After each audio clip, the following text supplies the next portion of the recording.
எல்லாருக்கும் வணக்கங்க. இந்த குட்டி வந்து திருப்பரங்குன்றம். இது இந்த குட்டி ஆக்சிடென்ட் ஆன டேட் வந்து 10ஆம் தேதி. 3 நாளைக்கு முன்னாடி தான் ஆக்சிடென்ட் ஆயிருக்கா. அவங்க சாப்பாடு போடுறவங்க கூப்பிட்டு வந்து ஹாஸ்பிட்டல்ல காமிச்சிருக்காங்க. அங்க வந்து எக்ஸ்ரேலாம் எடுத்து பார்த்துருக்காங்க. பார்த்தா அந்த முதுகு தண்டுவடம் 2ஆ உடைஞ்சிருக்கு. ஸோ அவனால எந்திச்சு நடக்கிறது, இவளுக்கு ட்ரீட்மெண்ட் அப்படின்னு பார்த்தீங்கன்னா, பாசிபிள் ரொம்ப கம்மி. ஸோ எனக்கு இன்ஃபார்ம் பண்ணாங்க. சரி நீங்க ஒரு 2 ஆர் 3 டேஸ் வந்து ஹாஸ்பிட்டல்ல போர்டிங்கில வைங்க. நான் ஃபர்தரா அடுத்து எடுத்து பார்த்துக்கிறேன் அப்படின்னு சொல்லியிருந்தேன். 2 டேஸ்க்கு அப்புறம் நேத்து போய் பார்த்தேங்க. ஃபுட் இன்டேக் இருக்கு. பட் யூரின் பாத்ரூம் நம்ம தான் சப்போர்ட் பண்ணணும்.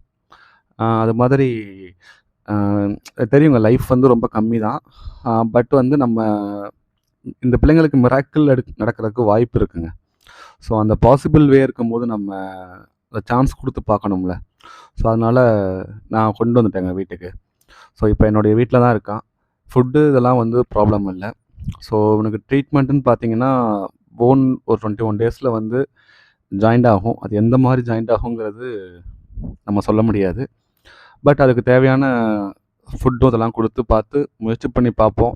அது போக இந்த மேட்லாம் வச்சிருக்கனால கொஞ்சம் லைஃப் இன்க்ரீஸ் பண்றதுக்கு வாய்ப்பு இருக்கு. நம்ம அவங்களுடைய வாழ்நாள கூட்டுறதுக்கு முயற்சி பண்றோம். பார்ப்போங்க. நன்றி.